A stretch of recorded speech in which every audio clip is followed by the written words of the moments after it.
ஏற்றி போற்றிடுதே என் மீட்பராம் இறைவனை நினைத்து மகிழ்கின்றது,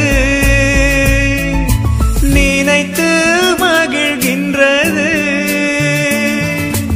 என் ஆன்மா என் இறைவனை ஏற்றி போற்றிடுதே என் மீட்பராம் இறைவனை நினைத்து மகிழ்கின்றது. மரியே வாழ்க, மரியே வாழ்க, மரியே வாழ்க. கிறிஸ்து இயேசுவில் எனக்கு பிரியமான அன்பு சகோதர சகோதரிகளே, அன்பான என் பிள்ளைகளே, வணக்க மாதத்தின் இறுதி நாளாகிய இன்று மே மாதம் 31ஆம் தேதி, இன்றைய நாளை அன்னையாம் திரு அவை ஒரு அற்புதமான விழாவோடு சிறப்பிக்க நமக்கு அழைப்பு கொடுத்திருக்கிறது. அன்னை மரியாள் எலிசபெத் அம்மாளை சந்தித்த இந்த அற்புதமான விழா. இந்த விழாவிலே அன்னை மரியாளும் எலிசபெத் அம்மாளும் சந்திக்கின்ற பொழுது அவர்கள் இருவருக்குள்ளாக ஏற்பட்ட அந்த ஒரு இறை பிரசன்னமும் அவர்கள் இருவருக்கு மத்தியிலே ஏற்பட்ட மகிழ்ச்சி, அவர்கள் இருவருடைய வயிற்றுக்குள் இருந்த குழந்தைகளினுடைய அன்பு பரிமாற்றம், இவை அனைத்தையும் இன்றைய நாளிலே நமக்கு சிந்தித்து இந்த விழாவினுடைய சிறப்பு அம்சங்களை நாம் ஏற்றுக்கொண்டு அதன்படி வாழ நமக்கு அன்னையாம் திரு அவை அழைப்பு கொடுத்திருக்கின்றது. பிரியமான அன்பின் தேவ பிள்ளைகளே, இந்த விழாவானது வரலாற்று பின்னணி என்று பார்க்கின்ற பொழுது ஏறக்குறைய 13ஆம் நூற்றாண்டிலே பொனவெந்தூர் என்பவரால் இந்த விழா ஆரம்பிக்கப்பட்டது.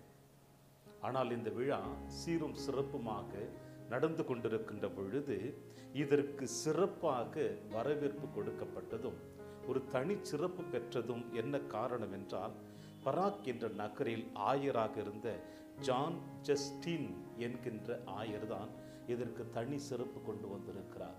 ஏனென்றால் அவர் இந்த விழாவினை ஒரு விவிலியத்தினுடைய பின்னணியில் அற்புதமாக மறையுரையாற்றி மக்களை தன்வயப்படுத்தி இருக்கிறார்.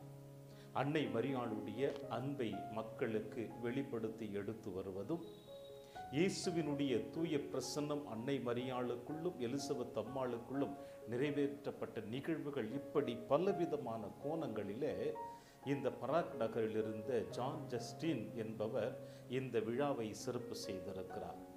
மேலும் இந்த விழாவை அவர் சிறப்பு செய்ய வேண்டும் என்று விரும்புகின்ற பொழுது அன்றைய காலகட்டங்களிலே திருச்சபையை 2 போப்பாண்டவர்கள், திருத்தந்தையர்கள் ஆண்டு கொண்டிருந்தார்கள், வழிநடத்தி கொண்டிருந்தார்கள். ஒருவர் 5ஆம் அர்பன், இவர் ரோமை நகரை தலைமை பீடமாக கொண்டு ஆட்சி நடத்தி வந்தார். இன்னொருவர் 7ஆம் கிளமன் அவிஞோனை தலைமை பீடமாக கொண்டு ஆட்சி நடத்தி கொண்டிருந்தார். இவர்கள் இருவருமே திருச்சபை வழி நடத்தினார்கள். ஆனால் இருவருமே வேறு வேறு கருத்துக்களோடு நடைபெற்று கொண்டிருந்தன. எனவே இந்த ஜான் ஜஸ்டின் என்கின்ற இந்த ஆயர் என்ன செய்தார் என்றால், இந்த 2 திருத்தந்தையர்களையும் ஒன்றாக இணைத்தால் திருச்சபை இன்னும் வளம் பெறுமை என்ற ஒரு காரணத்தை வைத்து இவர்கள் இருவரையும் சந்தித்து இவர்களோடு உரையாடி இவர்கள் இருவரையும் ஒன்று சேர்த்திருக்கிறார் இந்த விழாவின் வழியாக. எனவே இந்த 2 திருத்தந்தையர்களும் ஒருவரை ஒருவர் சந்தித்து ஒருவருக்கொருவருக்குள் பரிணாம அந்த அன்பை பகிர்ந்து கொண்ட காரணத்தினால் திருச்சபை ஒன்றாக நிலவு பெற்றது. இதன் அடிப்படையில் இந்த விழா கொண்டாடி கொண்டிருக்கிற பொழுது அப்பொழுது இந்த விழாவானது ஜூலை 2ஆம் தேதி 9ஆம் போனிபாஸ் என்கின்ற திருத்தந்தை கொண்டாடி கொண்டிருந்தார். அதன் பிறகு இந்த விழாவை 6ஆம் பவுல் மே மாதம் 31ஆம் தேதி இந்த விழாவை சிறப்பிக்கும்படி அன்னையாம் திரு அவையில் இருக்கின்ற மக்களோடு பகிர்ந்து கொள்ளப்பட்டது. இந்த வரலாற்று பின்னணிகளோடு இந்த விழாவினுடைய சிறப்பு அம்சங்கள் என்ன, இந்த விழாவின் வழியாக நாம் என்ன கற்றுக்கொள்ளப் போகிறோம் என்று பார்க்கின்ற பொழுது, பிரியமான அன்பின் தேவர் பிள்ளைகளே, அன்னை மரியாள் எலிசபெத் அம்மாளை சந்தித்த நிகழ்வு, கபிரியல் தூதர் அன்னை மரியாளை சந்தித்து அன்னை மரியாளுக்கு இந்த அற்புதமான வாழ்த்து செய்தி சொல்லுகின்ற பொழுது அன்னை மரியாளுக்கு மட்டுமல்ல, மாறாக அவளுடைய உறவினரான எலிசபெத்துக்கும் இந்த செய்தி கொடுக்கப்படுகிறது. அது என்ன செய்தி? முதிர்ந்த வயதில் உன் உறவினரான எலிசபெத்தும் கருதாங்கி இருக்கிறாள். மலடி எனப்படும் இது அவளுக்கு 6ஆம் மாதம் என்று வானதூதர் அன்னை மரியாளுக்கு எலிசபெத் அம்மாளுடைய கருவுற்ற நிகழ்வை வெளிப்படுத்துகிறார். இந்த செய்தி கேட்ட உடனே அன்னை மரியாள் தன்னுடைய இடத்திலிருந்து ஐன்கரீம் என்கின்ற எலிசபெத் அம்மாளுடைய இல்லத்திற்கு ஏறக்குறைய 76 கிலோமீட்டர் தொலைவு இருக்கும் என்று விவிலிய ஆராய்ச்சியாளர்கள் சொல்லுகிறார்கள். அன்னை மரியாள் ஒரு தனி பெண்ணாக தனக்கு மன ஒப்பந்தம் செய்யப்பட்டிருக்கின்ற சூசை கூட அந்த அன்னை மரியாளுடைய பயணத்தில் வரவில்லை. மாறாக அன்னை மரியாள் தொடர்ந்து இந்த பயணத்தை மேற்கொள்கிறாள். மேற்கொண்டவள் அன்னை மரியாள் எலிசபெத் அம்மாளை சந்திக்கின்ற நிகழ்வு இங்கேதான் லூக்கா நற்செய்தியாளர் அழகாக நமக்கு ஒரு நிகழ்வை வெளிப்படுத்துகிறார். வேத புத்தகத்தில் நிறைய நிகழ்வுகளை நாம் படித்து பார்த்திருக்கின்றோம். இந்த நிகழ்வுகளில் எல்லாம் தலை சிறந்த நிகழ்வாகத்தான் லூக்கா நற்செய்தியாளர் இந்த நிகழ்வை நமக்கு பதிவு செய்கிறார். என்னவென்றால், இந்த அன்பின் சந்திப்பு வேறு எந்த விதமான நிகழ்வுகளிலும் அந்த அளவிற்கு சுவாரஸ்யமாக நம்மால் காண முடியவில்லை. ஆங்கில எழுத்தாளர் எவ்வாறு சொல்லுவார்? The life giving story, the love sharing story என்று சொல்லுவார்கள். அந்த அளவிற்கு இந்த நிகழ்வானது சொல்லப்பட்டிருக்கின்றது. அன்னை மரியாள் எலிசபெத் அம்மாளை சந்திக்கின்ற பொழுது எலிசபெத் அம்மாள் அன்னை மரியாளை பார்த்து சொன்ன வார்த்தை, என் ஆண்டவரின் தாய், என்னிடம் வர நான் யார்? பெண்களுக்குள் நீர் பேறு பெற்றவள், உமது வயிற்றில் வளரும் கனியும் ஆசீர்வதிக்க பெற்றதே. இது ஒருபுறம் அன்னை எலிசபெத் அம்மாள் அன்னை மரியாளை சந்தித்து சொன்ன வார்த்தை. அடுத்தபடியாக அன்னை எலிசபெத் அம்மாள் சொல்லுவாள், உன்னுடைய வாழ்த்துளி கேட்டதும் என் வயிற்றினுள்ளே குழந்தை பேறு வகையால் துள்ளிற்று என்று சொல்லுவார். இது 2வது நிகழ்வு. 3வது எலிசபெத் அம்மாள் சொன்னது, ஆண்டவர் சொன்னது நிறைவேறும் என்று நம்பிய நீர் பேறு பெற்றவர். பிரியமான நம்பி தேவ பிள்ளைகளே, எலிசபெத் அம்மாள் அன்னை மரியாளை சொல்லுகின்ற செய்திகள், ஆண்டவரின் தாய், பாவியாகி என்னிடம் வர நான் யார், தகுதியற்றவள் என்று சொல்லுகிறாள். 2வது, உன்னுடைய வாழ்த்துளி கேட்டவுடனே என் வயிற்றில் இருந்த குழந்தை பேறு வகையால் துள்ளிற்று என்று சொல்லுகிறாள். 3வது எலிசபெத் அம்மாள் சொல்லுவது, ஆண்டவர் சொன்னவை நிறைவேறும் என்று நம்பிய நீர் பேறு பெற்றவர் என்று சொல்லுகிறார். இவை அனைத்தும் இறைவாக்கினர்கள் முன்னதாக மக்களுக்கு இறை செய்தியை பகிர்ந்து கொள்வது போல நடக்கக்கூடிய நிகழ்வுகளை அப்படியே பட்டம் தெளிவாக எலிசபெத் அம்மாள் அன்னை மரியாளை பார்த்து சொல்லுகிறாள் என்றால் இது எப்படி நிகழக்கூடும்? ஏனென்றால் லூக்கா நற்செய்தியாளர் அதற்கு முன்னதாக நம்முடைய சந்தேகத்திற்கு தெளிவு கொடுத்து விட்டார். என்னவென்றால், எலிசபெத் அம்மாள் முற்றிலும் ஆவியினால் ஆட்கொள்ளப்பட்டிருந்தார் என்று. அன்பார்ந்த சகோதர சகோதரிகளே, இது ஒரு புறம் இருக்க, அன்னை மரியாள் எலிசபெத் அம்மாளை சந்தித்து எலிசபெத் அம்மாள் வாழ்த்துரை சொல்லி முடித்தவுடனே தன்னுடைய புகழ்ச்சி பாடலை பாடுகிறார். இங்கு மட்டும்தான் வேதத்தில் அன்னை மரியாள் மகிழ்ச்சியாக இருந்ததாக நமக்கு சொல்லுகிறது. புரட்சி பாடல் என்று சொல்லலாம், புகழ்ச்சி பாடல் என்று சொல்லலாம், அன்னை மரியாள் ஆண்டவருக்கு நன்றி செலுத்துகிறார் என்று சொல்லலாம்.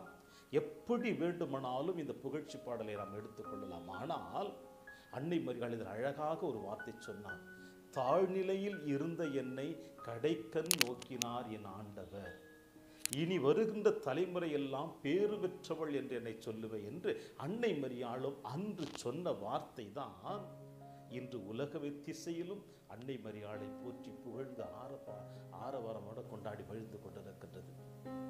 இது எல்லாவற்றையும் விட இன்னொரு நிகழ்வு இங்கே நடந்ததாக வேதம் நமக்கு சொல்கிறது. என்னவென்றால், இது எலிசபெத் அம்மாள் அன்னை மரியாள் இருவர்களுக்குள்ளே நடக்கின்ற சந்திப்பின் வழியாக, இவன் வாழ்த்துளி கேட்டவுடனே என் வயிற்றிலே குழந்தை பேறு வகையால் துள்ளிற்று என்று சொன்ன உடனே அங்கே திருமுழுக்கு யோவான் துள்ளி குதித்தார் என்றால், இந்த சந்திப்பின் வழியாக திருமுழுக்கு யோவான் ஜென்ம பாவத்திலிருந்து விடுப்பு பெறுகிறார்.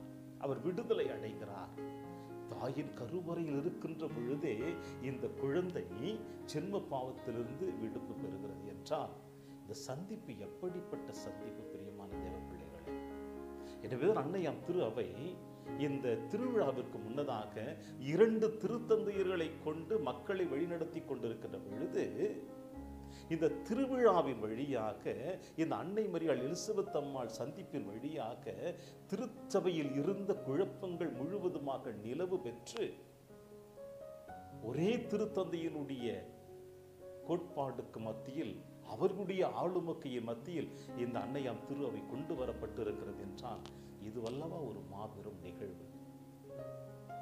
அன்பார்ந்த சகோதர சகோதரிகளே, எனவேதான் சந்திப்பு என்பது ஒரு மாற்றத்தை ஏற்படுத்த வேண்டும். இன்றைய காலகட்டங்களில் நாடுகளுக்கு மத்தியிலே தலைவர்கள் சந்திக்கிறார்கள். காரணம், அவர்களுடைய ஆளுமையை வெளிப்படுத்த, அவர்களுடைய நாட்டினுடைய வளர்ச்சிக்காக ஊர்களுக்கு மத்தியிலே சந்திக்கின்றது. ஊர்களுடைய சமாதான நிலவுகளுக்காக, அவருடைய ஆளுமை வெளிப்படுத்துவதற்காக, நண்பர்கள் மத்தியிலே, உறவுகளுக்கு மத்தியிலே ஏற்படுகின்ற சந்திப்புகள், இப்படி பலவிதமான கோணங்களில் இந்த சந்திப்புகள் எல்லாம் எப்படிப்பட்ட உறவை ஏற்படுத்தி கொண்டிருக்கிறது, அந்த உறவுகள் வளர்ந்து கொண்டிருக்கிறதா என்று பார்த்தோம் என்றால், பல நேரங்களில் அந்த உறவுகள் தோல்வியை தான் சந்தித்துக் கொண்டிருக்கின்றன. ஆனால் இன்று அன்னை மரியாள் எலிசபெத் அம்மாளை சந்திக்கிற பொழுது, அன்று இருந்த திருச்சபையினுடைய குழப்பத்திலிருந்து 2 திருத்தந்தையர்களிலிருந்து ஒரு திருத்தந்தையாக மாற்றப்பட்டு இன்று வரை அன்னையாம் திரு அவையினுடைய பாதுகாப்பிலே நாம் வாழ்ந்து கொண்டிருக்கிறோம் என்றால், இந்த சந்திப்பினுடைய முக்கியத்துவம் எந்த அளவிற்கு பெருமை வாய்ந்ததாக இருக்கிறது. எனவே இன்றைய நாளிலே அன்னையாம் திரு அவை உங்களுக்கும் எனக்கும் கொடுக்கின்ற அழைப்பு என்னவென்றால், எலிசபெத் அம்மாள் அன்னை மரியாள் சந்தித்தது போல நாமும் நம்முடைய உறவுகளை சந்திக்கின்ற பொழுது, நம் நண்பர்களை சந்திக்கின்ற பொழுது, தொழில் ரீதியாக சந்திக்கின்ற பொழுது, ஆன்மீக ரீதியாக சந்திக்கின்ற பொழுது, பயணத்தின் வழியாக சந்திக்கின்ற பொழுது, இந்த சந்திப்பு அனைத்துமே இறைவனை அடிப்படையாக கொண்டதாகத்தான் இருக்க வேண்டும். இறை பிரசன்னத்தை வெளிப்படுத்தக்கூடிய சந்திப்பாகத்தான் இருக்க வேண்டும். அப்பொழுதுதான் நாம் அனைவருமே அன்னை மரியாளையும் எலிசபெத் அம்மாளுடைய சந்திப்பையும் நம்முடைய வார்த்தையின் வழியாக, வாழ்வின் வழியாக வெளிப்படுத்த முடியும். அப்படி வெளிப்படுத்துகிற பொழுது அங்கே இறைவன் நம் மத்தியிலே குடிக்கொண்டிருக்கிறார் என்பதை நம்மால் காண முடிகிறது. பிரியமான தேவ பிள்ளைகளே, எனவே இன்றைய நாளிலே எலிசபெத் அம்மாள் அன்னை மரியாள் இருவரும் சந்தித்த விழாவை கோலாகலமாக கொண்டாடி மகிழ்ந்து கொண்டிருக்கின்ற நன்னாளிலே நாமும் இந்த விழாவுடைய சந்திப்புடைய மகத்துவத்தை உணர்ந்து கொள்ளுகின்ற பொழுது அதனுடைய மகத்துவத்தை ஏற்றுக்கொள்வோம்.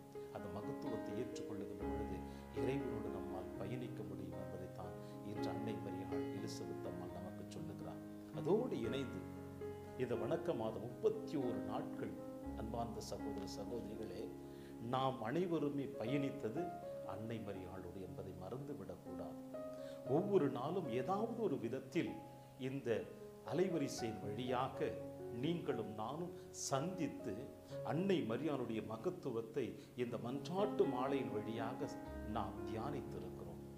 இந்த 31 நாட்கள் சந்திப்பு நிச்சயமாக அன்னை மரியாள் மீது வைத்திருக்கின்ற பக்தி வளர்க்கப்பட்டிருக்க வேண்டும். அதோடு சேர்ந்து திருச்சபையின் மீது நமக்கு இன்னும் பற்று ஏற்பட்டிருக்க வேண்டும். அதோடு சேர்ந்து ஆண்டவர் இயேசு கிறிஸ்துவினுடைய ஆசீர்வாதத்தை நாம் பெற தயாராக இருப்போம். எனவே இந்த நாளிலே சந்திக்கிற பொழுது இறைவன் ஒவ்வொருவரையும் நிறைவாக ஆசீர்வதிக்க வேண்டும் என்று உங்களுக்காக ஜெபிக்கிறேன். நீங்களும் எனக்காக ஜெபியுங்கள். மரியே வாழ்க, மரியே வாழ்க, மரியே வாழ்க.